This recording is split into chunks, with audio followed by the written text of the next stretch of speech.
नमस्कार दर्शकों, आप देख रहे हैं न्यूज टुडे, जिसमें हर खबर है जरूरी और हर विश्लेषण है खास। बात करते हैं मुख्य सुर्खियों की। एक हालिया अध्ययन के अनुसार महासागरीय अम्लीकरण ग्रहीय सहन सीमा यानी प्लैनेटरी बाउंड्री को पार कर गया है। सुप्रीम कोर्ट ने निर्णय दिया कि आरोपी को स्वेच्छा से नार्को एनालिसिस टेस्ट कराने का अधिकार है, लेकिन यह कोर्ट की अनुमति पर निर्भर करता है। सरकार ने सेमीकंडक्टर और इलेक्ट्रॉनिक्स कंपोनेंट्स के विनिर्माण को बढ़ावा देने के लिए एसईजी सुधारों को अधिसूचित किया। एनएचएआई ने सड़क क्षेत्र के लिए पहली बार एसेट मोनेटाइजेशन यानी परिसंपत्ति मुद्रीकरण रणनीति जारी की। केंद्रीय श्रम मंत्रालय ने भारत में गिग वर्कर्स पर एक अध्ययन प्रकाशित किया। सौर तूफानों के कारण स्टारलिंक के उपग्रह आसमान से गिर रहे हैं। चलिए बुलेटिन की शुरुआत करते हैं और बढ़ते हैं आज की पहली मुख्य खबर की ओर। एक हालिया अध्ययन के अनुसार महासागरीय अम्लीकरण ग्रहीय सहन सीमा यानी प्लैनेटरी बाउंड्री को पार कर गया है। अध्ययन में यह चेतावनी दी गई है कि महासागरीय अम्लीकरण के ग्रहीय सहन सीमा को पार करने से समुद्री पारिस्थितिकी तंत्र गंभीर खतरे में पड़ गया है। महासागरीय अम्लीकरण वास्तव में लंबी अवधि में समुद्र के पीएच मान में कमी को कहते हैं। इसका मुख्य कारण महासागरों द्वारा वायुमंडल से कार्बन डाइऑक्साइड यानी CO2 का अवशोषण है। आपको बता दें कि महासागरीय अम्लीकरण को ग्लोबल वार्मिंग की जुड़वा बुराई यानी evil twin of global warming और एक अन्य कार्बन डाइऑक्साइड समस्या कहा गया है। इसी के साथ आइए महासागरीय अम्लीकरण की प्रक्रिया भी समझ लेते हैं। वायुमंडल से कार्बन डाइऑक्साइड यानी CO2 समुद्र में घुल जाती है, जिससे जलीय कार्बन डाइऑक्साइड यानी CO2AQ बनता है। यह कार्बन डाइऑक्साइड जल यानी H2O से अभिक्रिया करके कार्बोनिक अम्ल यानी H2CO3 बनाती है।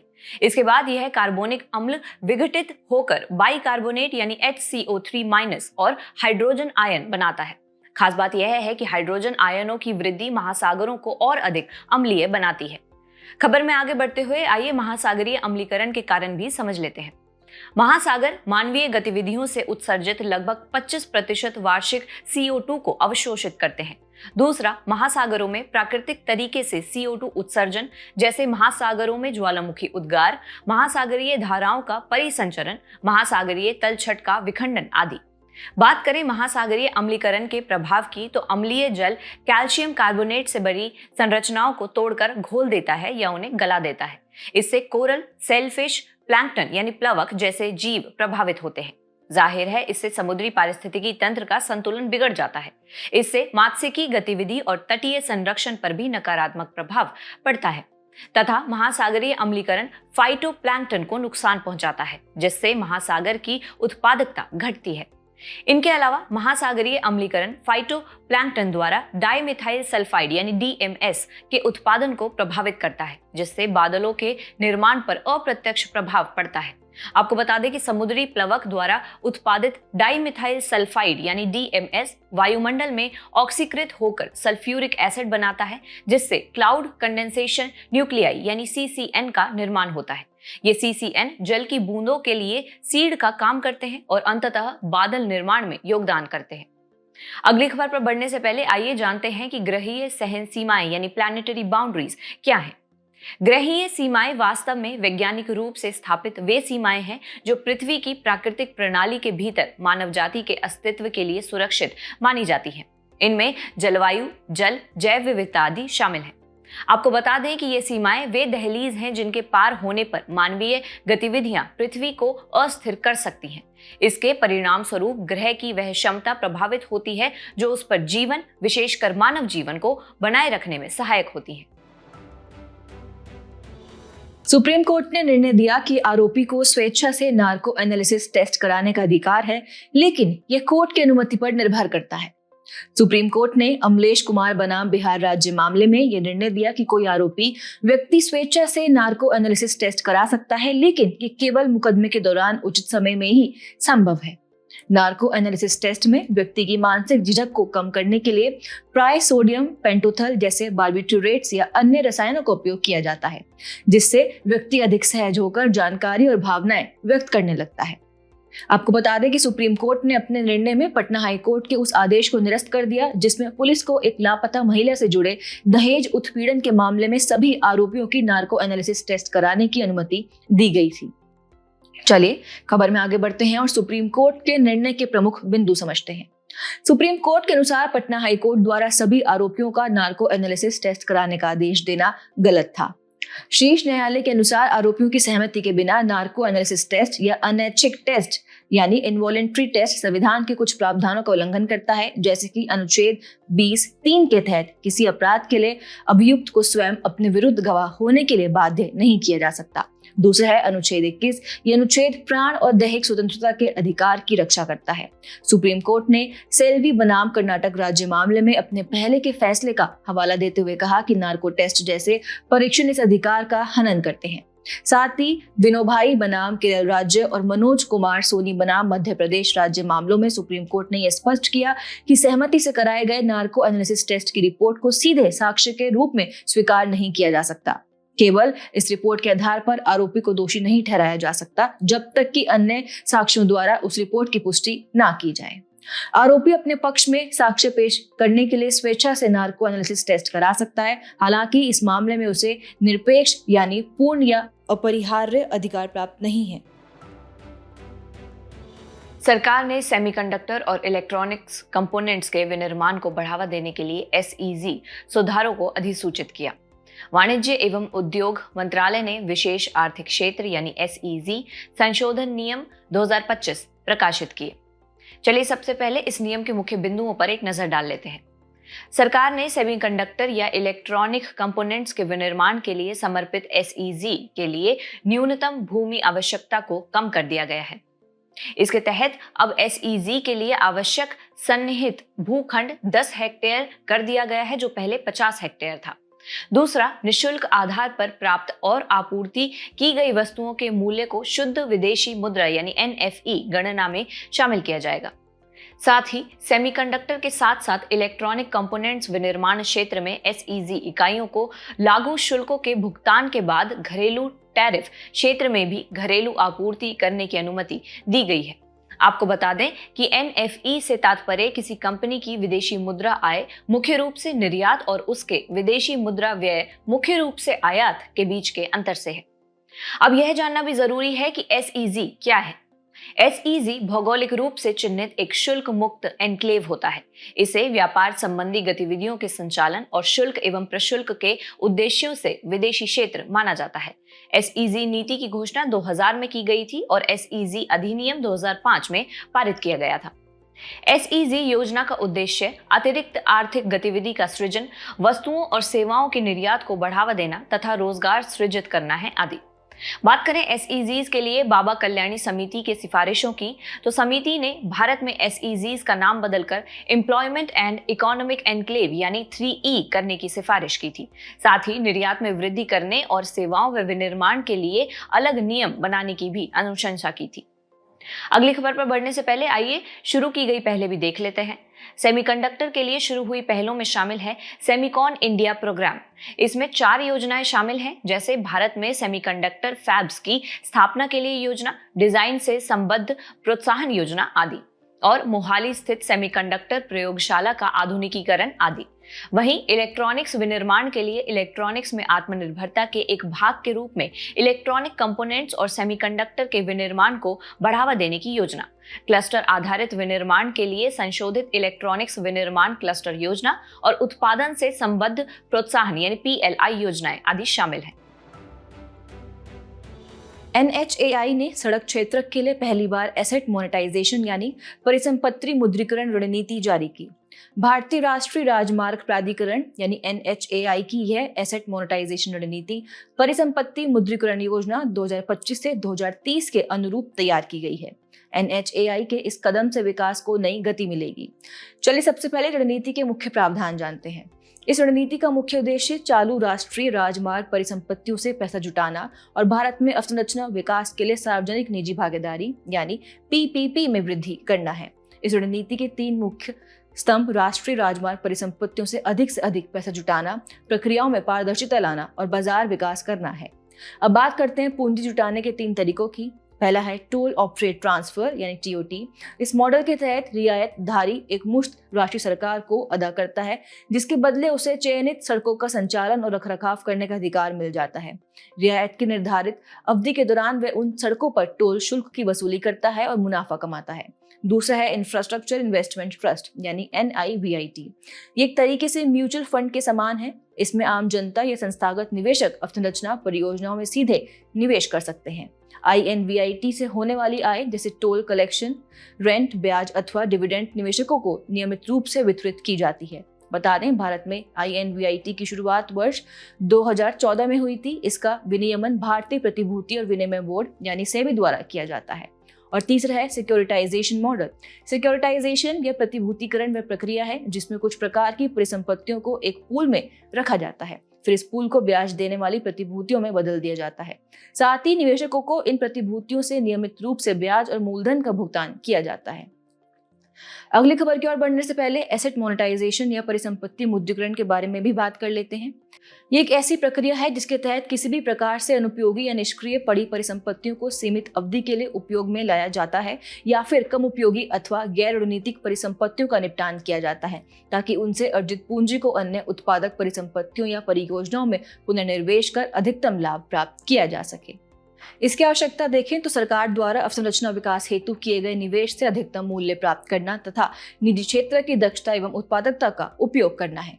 आपकी जानकारी के लिए बता दें कि 2012 में राजकोषीय समेकन के लिए तैयार किए गए विजय केलकर समिति के रोड मैप में सबसे प्रमुख सुझाव के रूप में परिसंपत्ति मुद्रीकरण को प्रस्तुत किया गया था।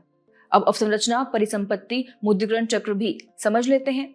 मौजूदा परिसंपत्तियों का मुद्रीकरण किया जाता है। मुद्रीकरण से प्राप्त आय को फिर नई अवसंरचना के निर्माण में निवेश किया जाता है, जिससे पुनः परिसंपत्तियां प्राप्त होती हैं। परिणाम स्वरूप यह चक्र चलता रहता है। केंद्रीय श्रम मंत्रालय ने भारत में गिग वर्कर्स पर एक अध्ययन प्रकाशित किया। श्रम मंत्रालय द्वारा प्रकाशित अध्ययन के अनुसार भारत में गिग और प्लेटफॉर्म वर्कर्स की संख्या वर्ष 2047 तक लगभग 6.2 करोड़ तक पहुंचने की संभावना है। गिग वर्कर्स वास्तव में नियोक्ता कर्मचारी के पारंपरिक संबंधों या रोजगार शर्तों के दायरे से बाहर रहकर कार्य करने वाले कार्यबल होते हैं, जैसे कि जोमैटो व स्विगी के डिलीवरी एजेंट आदि। चलिए खबर की शुरुआत करते हैं और भारत में गिग इकोनॉमी की स्थिति जानते हैं। भारत में रोजगार के नए अवसरों में गिग इकोनॉमी का योगदान 56% है। बात करें तेजी से विस्तार की तो तकनीकी प्रगति और श्रम बाजार की प्राथमिकताओं में बदलाव की वजह से गिग इकोनॉमी का तेजी से विस्तार हो रहा है। हालांकि पहले यह राइड शेयरिंग और फूड डिलीवरी तक सीमित थी, लेकिन अब इसका विस्तार स्वास्थ्य देखभाल सेवा, शिक्षा, क्रिएटिव सेवाएं और कंसल्टिंग सेवा जैसे अनेक क्षेत्रों तक हो चुका है। आपको बता दें कि नीति आयोग की एक रिपोर्ट के अनुसार भारत में 2020 से 21 में 77 लाख गिग वर्कर्स कार्यरत थे। अनुमान है कि 2030 तक यह संख्या 2.3 करोड़ यानी 23 मिलियन तक पहुंच जाएगी।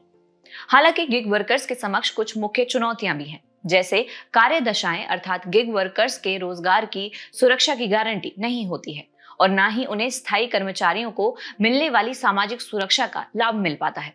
उन्हें लंबी अवधि तक कार्य करना पड़ता है और कार्य का कोई निश्चित समय भी नहीं होता है। इन वजहों से अक्सर उनमें तनाव और स्वास्थ्य संबंधी समस्याएं देखी जाती हैं। कोविड-19 महामारी के दौरान ऐसी समस्याएं काफी बढ़ गई थी। दूसरा, गिग वर्कर्स की शिकायतों के समाधान के लिए उचित तंत्र का अभाव है। अगर वे शोषणकारी कार्य प्रणालियों के खिलाफ आवाज उठाते हैं तो प्लेटफॉर्म द्वारा अक्सर उनकी आईडी ब्लॉक कर दी जाती है, जिससे उनका रोजगार अचानक छिन जाता है। गिग वर्कर्स, विशेषकर महिलाओं में डिजिटल साक्षरता की कमी है। इनके अलावा है पुरुष महिला गिग वर्कर्स में भेदभाव। युवाओं, खासकर महिलाओं को अपेक्षाकृत कम पारिश्रमिक मिलता है। महिलाओं को नौकरी के साथ साथ पारिवारिक जिम्मेदारियों का दोहरा भार उठाना पड़ता है।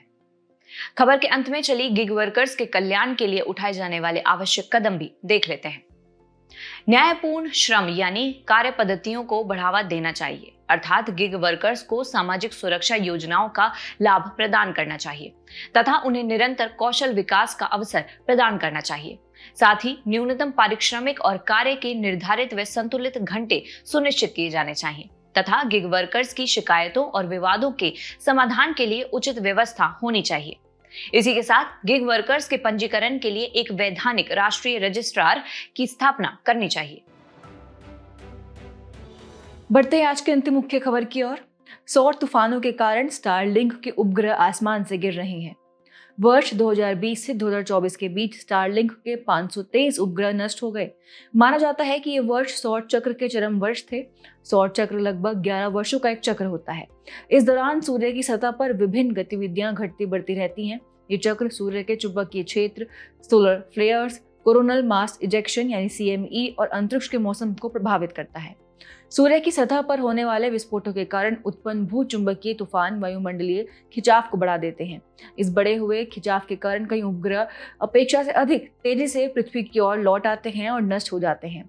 यही कारण है कि स्टारलिंक के कई उपग्रह गिर चुके हैं, जिससे वायुमंडलीय प्रदूषण और अंतरिक्ष मलबे की चिंता बढ़ गई है। अब अंतरिक्ष मलबा और इसकी स्थिति को समझते हैं। अंतरिक्ष मलबा उन सभी मानव निर्मित वस्तुओं को कहा जाता है जो अब निष्क्रिय हो चुकी हैं, लेकिन अभी भी पृथ्वी की कक्षा में चक्कर लगा रही हैं। ये वायुमंडल में पुनः प्रवेश कर रही हैं। ESA की स्पेस एनवायरनमेंट रिपोर्ट 2025 के अनुसार अंतरिक्ष में 1 सेंटीमीटर से बड़े आकार के मलबे की संख्या 1.2 मिलियन से अधिक है। इनका आकार इतना बड़ा होता है कि ये किसी विनाशकारी क्षति का कारण बन सकते हैं। अंतरिक्ष मलबे का अधिकांश हिस्सा 2 प्रमुख कारणों से उत्पन्न होता है। पहला, ऑन ऑर्बिट ब्रेकअप, जब कोई उपग्रह या रॉकेट का हिस्सा अपने आप पृथ्वी की कक्षा में फट जाता है। और दूसरा, ऑन ऑर्बिट टकराव, जब 2 उपग्रह या उपग्रह और मलबे का कोई अन्य टुकड़ा आपस में टकरा जाते हैं। इसके संभावित परिणाम देखें तो ये उपग्रहों को नुकसान पहुंचा सकता है, संचार और नेविगेशन सिस्टम को बाधित कर सकता है तथा अंतरिक्ष यात्रियों की सुरक्षा को भी खतरे में डाल सकता है। इसके अतिरिक्त अंतरिक्ष मलबा केसलर सिंड्रोम की घटना को उत्पन्न कर सकता है। केसलर सिंड्रोम एक ऐसी स्थिति है जिसमें अंतरिक्ष मलबा बार बार आपस में टकराकर अधिक मलबा उत्पन्न करता है। इसकी वजह से कुछ कक्षाएं पूरी तरह से अनुपयोगी हो जाती हैं। अब सरकार द्वारा अंतरिक्ष मलबे से निपटने के लिए उठाए गए कदम भी जान लेते हैं। वैश्विक स्तर पर पहला है inter agency debris coordination committee IADC। इसे 1993 में स्थापित किया गया था। और दूसरा, जीरो डेब्रिस चार्टर। इस पर ऑस्ट्रिया, बेल्जियम, साइप्रस आदि 12 देशों ने हस्ताक्षर किए हैं। वहीं भारत में debris free space mission DFSM 2030, ISRO system for safe and sustainable operations management IS4OM और project network for space object tracking and analysis नेत्र शुरू किया गया है। चलिए बढ़ते हमारे खास सेगमेंट सुर्खियों में रहे व्यक्तित्व की तरफ। आज हम बात करेंगे भगवान बिरसा मुंडा जी के बारे में। प्रधानमंत्री ने भगवान बिरसा मुंडा जी को उनके शहीद दिवस के अवसर पर श्रद्धांजलि अर्पित की। बिरसा मुंडा जी का जन्म झारखंड के छोटा नागपुर पठार में स्थित उलीहातू गांव में हुआ था। उनका संबंध मुंडा जनजाति से था। उन्हें धरती आबा यानी धरती का पिता के नाम से भी जाना जाता है। उनके योगदान को देखें तो उन्होंने 1899 और 1900 के बीच मुंडा विद्रोह या उलगुलान यानी महाविप्लव में अपना नेतृत्व प्रदान किया। यह ब्रिटिश शासन और उनकी जन विरोधी नीतियों के खिलाफ जनजातीय विद्रोह था। उन्होंने बिरसाइत के नाम से एक नए संप्रदाय की स्थापना की। साथ ही शराबखोरी, जादूटोना और अंधविश्वास के खिलाफ अभियान चलाया। लोगों में स्वच्छता के बारे में जागरूकता का प्रसार किया। हम भगवान बिरसा मुंडा जी से बहादुरी, वैज्ञानिक दृष्टिकोण, न्याय, नेतृत्व जैसे जीवन मूल्य सीख सकते हैं। चलिए बुलेटिन के आखिर में बढ़ते हैं आज की संक्षिप्त सुर्खियों की तरफ। भारतीय गुणवत्ता परिषद यानी quality council of India QCI ने 9 जून को विश्व प्रत्यायन दिवस 2025 मनाया। इस वर्ष की थीम थी प्रत्यायन लघु और मध्यम उद्यमों यानी SMEs को सशक्त बनाना। संयुक्त राष्ट्र महासभा यानी UNGA ने 2026 को अंतर्राष्ट्रीय महिला कृषक वर्ष यानी international year of the women farmer घोषित किया है। यह संकल्प संयुक्त राज्य अमेरिका द्वारा रखा गया और सर्वसम्मति से अपनाया गया। NTPC ने स्वच्छ ऊर्जा अपनाने के रोड मैप के लिए sustainable energy for all SE for all के साथ साझेदारी की है। आपको बता दें कि इसे वर्ष 2011 में संयुक्त राष्ट्र के पूर्व महासचिव बान की मून द्वारा शुरू किया गया था। केंद्रीय वित्त मंत्री ने राष्ट्रीय निवेश और अवसंरचना कोष यानी NIIF की संचालन परिषद की 6ठी बैठक की अध्यक्षता की। इसकी स्थापना 2015 में भारत सरकार द्वारा की गई।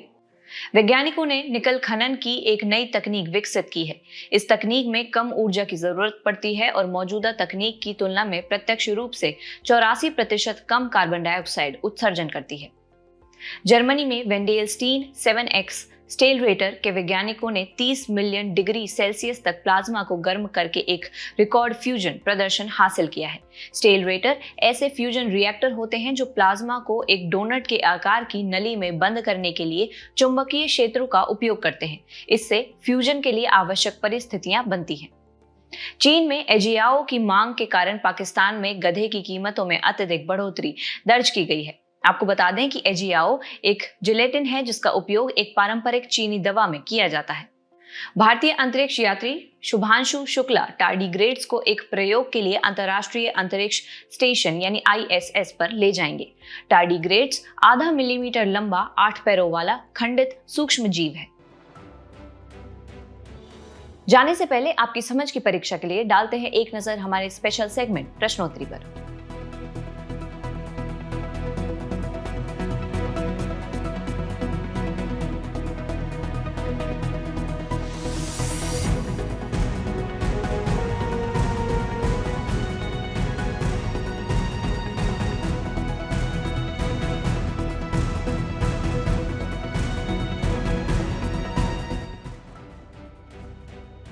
हमसे जुड़ने के लिए आपका धन्यवाद। उम्मीद है न्यूज टुडे का यह बुलेटिन आपको पसंद आया होगा।